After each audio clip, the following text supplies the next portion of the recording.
তোমাদের অনেকের মনেই প্রশ্ন আসে যে সংস্কৃত ব্যাকরণের শব্দরূপের মূল কাজ কি, আমরা এত শব্দরূপ মুখস্থ করে কি করব। তো আজকের এই ভিডিওটিতে আমি শব্দরূপের মূল কাজ কি সেই নিয়েই আলোচনা করব। সবার প্রথমে চ্যানেলে নতুন হয়ে থাকলে চ্যানেলটিকে সাবস্ক্রাইব করো। তো চলো জেনে নেওয়া যাক শব্দরূপের মূল কাজ কি। এই ছকটির একদম ওপরে বাঁ সাইডে দেখো লেখা আছে কোন ধরনের স্বরান্ত পুংলিঙ্গ শব্দ, ডান দিকে লেখা আছে কোন শব্দের মতো রূপ। তো প্রথমে দেখো অকারান্ত পুংলিঙ্গ শব্দরূপ নর শব্দের মতো, আকারান্ত পুংলিঙ্গ শব্দের রূপ হাহা বিশ্বপা শব্দের মতো, রস্যিকারান্ত পুংলিঙ্গ শব্দের রূপ মুনি শব্দের মতো। তো এভাবে পরপর পুংলিঙ্গ শব্দের রূপগুলো কোন শব্দের মতো হয় লেখা আছে। পরের ছকটিতে দেখো লেখা আছে আকারান্ত স্ত্রীলিঙ্গ শব্দরূপ লতা শব্দের মতো, রস্যিকারান্ত স্ত্রীলিঙ্গ শব্দ মতি শব্দের মতো। তো এই স্ত্রীলিঙ্গ শব্দগুলোও পরপর লেখা রয়েছে কোন শব্দের মতো রূপ হয় দেখে নিও। তারপর নেক্সট যেটা আছে ক্লীবলিঙ্গ শব্দ, অকারান্ত ক্লীবলিঙ্গ শব্দের রূপ ফল শব্দের মতো, রস্যিকারান্ত ক্লীবলিঙ্গ শব্দের রূপ বাড়ি শব্দের মতো, রস্যুকারান্ত মধু শব্দের মতো, আর ঋকারান্ত ক্লীবলিঙ্গ শব্দের রূপ ধাত্রী শব্দের মতো। তোমরা প্রায় সকলেই নর শব্দটা জানো। তো নর শব্দ হচ্ছে অকারান্ত পুংলিঙ্গ শব্দ, কিসের মতো? নর শব্দের মতো। তো পৃথিবীতে যত অকারান্ত পুংলিঙ্গ শব্দ রয়েছে প্রত্যেকটি শব্দের রূপ কিন্তু এই নর শব্দের মতনই হবে। নর শব্দটা দেখো নর নরৌ নরা, নরম নরৌ নরান, নরেন নরাভ্যেম নরই। তো এরকম রয়েছে নর শব্দটা। এবার নিচে দেখো লেখা রয়েছে অনুরূপ শব্দ বলে, যেমন সুর অসুর দেব মনুষ্য মানুষ ছাত্র শিক্ষক পুত্র, এরকম অনেক শব্দ রয়েছে। এগুলি অকারান্ত পুংলিঙ্গ শব্দ। এই শব্দগুলোর রূপ কিন্তু নর শব্দের মতো। শুধুমাত্র এই নর শব্দরূপটা মুখস্থ করে তোমরা কিভাবে এত অকারান্ত পুংলিঙ্গ শব্দ নর শব্দের মতো অ্যাপ্লাই করে সংস্কৃত অনুবাদ করতে পারবে সেটি জেনে নাও। তার আগে আরেকটা বিষয় নিয়ে কথা বলি। তোমরা অনেকেই এই যে গোটা একটা শব্দরূপ মুখস্থ করো, কিন্তু তোমরা অনেকেই জানো না যে এই যে নর এটার মানে কি, নরৌ এটার মানে কি। এগুলোর মানেটা আমি আগে বলে নিই। প্রথম আর এক বচনে রয়েছে নর, এটার মানে হচ্ছে একজন মানুষ, নরৌ মানে দুজন মানুষ, নরা মানে অনেক মানুষ। দ্বিতীয়তে নরম মানে একজন মানুষকে, নরৌ মানে দুইজন মানুষকে, নরান মানে অনেকজন মানুষকে বা তিনজন মানুষকে। তৃতীয়তে নরেন মানে একজন মানুষের দ্বারা।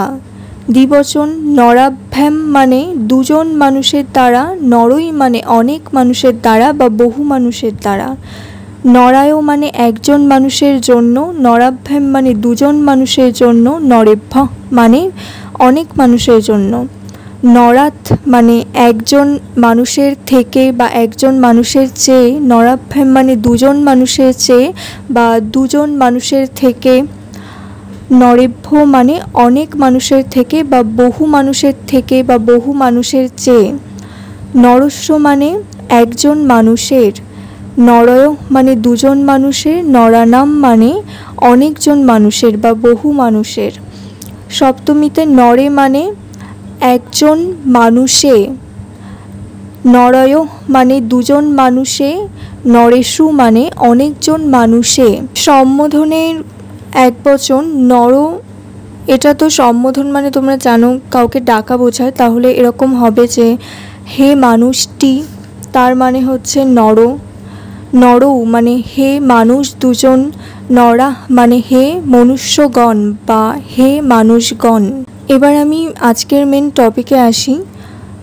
অকারান্ত পুংলিঙ্গ শব্দ ছাত্র যদি আমি নর শব্দের মতো করে লিখতে চাই তাহলে এরকম রূপ হবে ছাত্রা ছাত্রৌ ছাত্রা, ছাত্রম ছাত্রৌ ছাত্রান, এভাবে মূল রূপটা আসবে। এবার একজন মানুষ মানে হচ্ছে নর, তাহলে একজন ছাত্র মানে হবে ছাত্র।